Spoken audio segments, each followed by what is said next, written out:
राम राम, सत श्री अकाल, राधे राधे। कल कहानी सुना रहा था भाग्य अपना अपना। अब पार्ट 2 आगे, उसमें क्या हुआ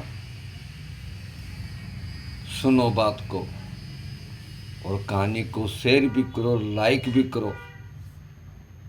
ये भी ध्यान रखा करो, ये ज्ञानवर्धक कहानी है। बच्चों को सुनाया करो, उनको दिखाया करो, है ना। तो उस गरीब आदमी ने कहा कि इस दिवाली पर कोई धूप या अगरबत्ती, कोई लाइटिंग नहीं करेगा।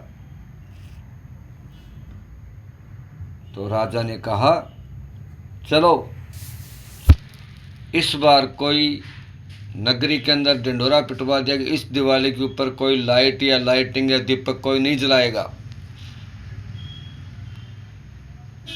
तो जहां पर झोंपड़ी थी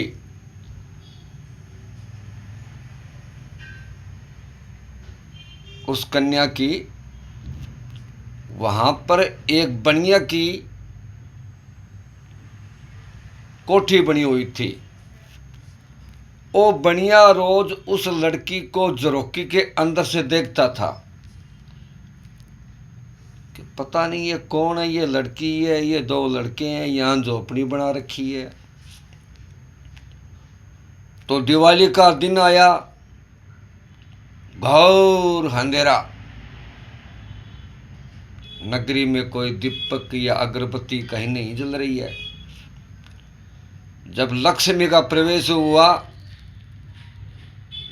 तो लक्ष्मी ने इधर उधर नजरें दौड़ाई, कहीं भी धूप या अगरबत्ती कहीं भी नहीं है। उस झोंपड़ी के अंदर एक दीपक था, जल रहा था। तो लक्ष्मी ने सोचा क्यों ना मैं इसी के घर, इसकी झोंपड़ी में आज जाऊं। तब लक्ष्मी उस झोंपड़ी के द्वारे गई और अंदर प्रवेश करने लगी। झोंपड़ी के अंदर लड़की ने कहा माता रुको, ऐसे प्रवेश नहीं करना आपको, मैं एक चीज लेके आती हूं, आप उसके अंदर बैठो और फिर अंदर प्रवेश करो। उस लड़की ने अंदर से छोटा सा घड़ा लेके आई और लक्ष्मी माता के सामने कर दिया कि लक्ष्मी जी आप इस घड़े के अंदर बैठो। जब लक्ष्मी उस घड़े के अंदर बैठी तो ऊपर से उसने ढक्कन लगा के और अपने झोपड़ी के अंदर ले गई। ये सारा ये दृश्य है वो बनिया उस अपनी झरोकी से देख रहा था कि भाई लक्ष्मी तो इस झोंपड़ी वाले के घर के अंदर चली गई।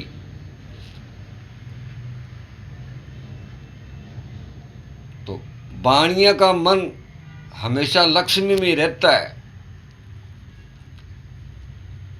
सुबह बाणिया उठा और उस झोंपड़ी के पास में गया और उस लड़की से बोला कि मेरे वाला महल तुम ले लो और ये झोंपड़ी आप मेरे को दे दो। उस लड़की ने कहा ठीक है दे देंगे, पर एक वादा मेरा यह है, इस झोंपड़ी से एक चीज मैं लेके जाऊंगी, तू तेरे महल से एक चीज से तू एक ही चीज उधर से लेके आएगा। का ठीक है भाई। अब सुबह दूसरे दिन हुआ, उस लड़की ने वो जो घड़ा था लक्ष्मी वाला वो लेके और बनिया की कोठी में चली गई। बनिया जो एक कोई भी तिजोरी या जो भी कुछ आइटम थी वो लेके उसकी झोंपड़ी में आ गया। और जहां जब लक्ष्मी का वास होता है आपको मालूम ही है कि अन्न धन की कोई कमी नहीं होती है। अब उस लड़की के वहाँ लक्ष्मी का वास था कोठी के अंदर, और बाणी आ गया उस झोंपड़ी के अंदर।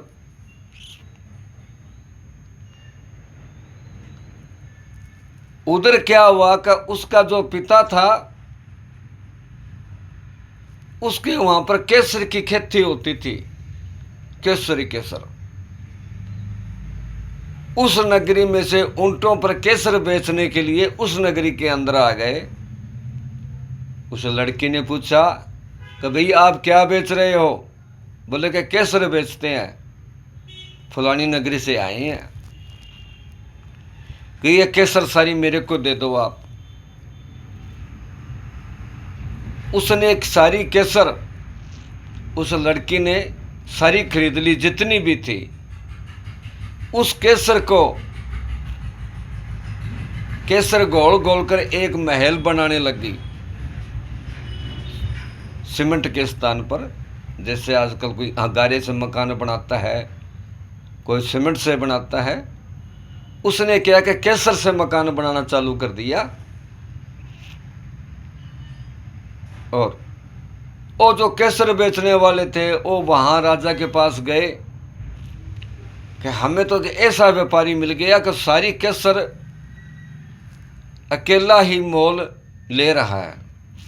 कहा अच्छा ऐसा भी है कोई दिन? और जितनी भी केसर आती उसका गारा बनाती और अपने महल में लगाती, जितनी भी केसर आती और महल में लगाती। उस राजा ने बोला कि मैं उस नगरी में जाना चाहता हूं जहां ये केसर का महल बना रहा है। अब क्या हुआ सजनों, उसका जो पिता था वो उस नगरी में आ गया जहां पर केसर का महल बन रहा था। आते ही उसके महल के अंदर प्रवेश किया, चारों तरफ देखा, बहुत सुंदर महल था, अत्यंत सुंदर था। अब भोजन का समय आया, राजा का जी खाने पीने का। एक थाल के अंदर पकवान सज कर आए। जब राजा वो भोजन कर रहा था तो उसकी आंखों में आंसू आ गए।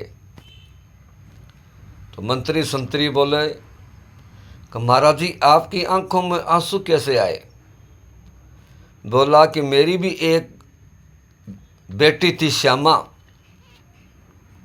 वो मुझे ऐसा ही भोजन बनाकर खिलाया करती थी और मैंने उसको घर से निकाल दिया था। उसकी मेरे को आज बहुत याद आ रही कि यह भोजन वही ऐसा स्वादिष्ट भोजन मैंने काफ़ी सालों के बाद में खाया है। तो राजा ने बोला जिसने भोजन बनाया है उसको मेरे सामने पेश किया जाए। सामने देखा तो उसकी बेटी थी श्यामा। तो श्यामा ने कहा कि देखो पिताश्री, सब अपने अपने भाग के खाते हैं, अपने अपना भाग लिखा कर लाते हैं, कोई किसी का नहीं खाता है। आपने तो मुझे घर से और गरीब आदमी के पीछे ही निकाल दिया था। जो भी ठाट बाट हैं वो आपके सामने है। तो इसलिए है जो भी आता है अपना भाग का लेके आता है, कोई किसी का नहीं लेके आता है। प्रेमी सजनों, वीडियो को ज़्यादा से ज़्यादा शेयर करें और बच्चों को ज़रूर दिखाएं। सितारा सापा हाउस संगरिया।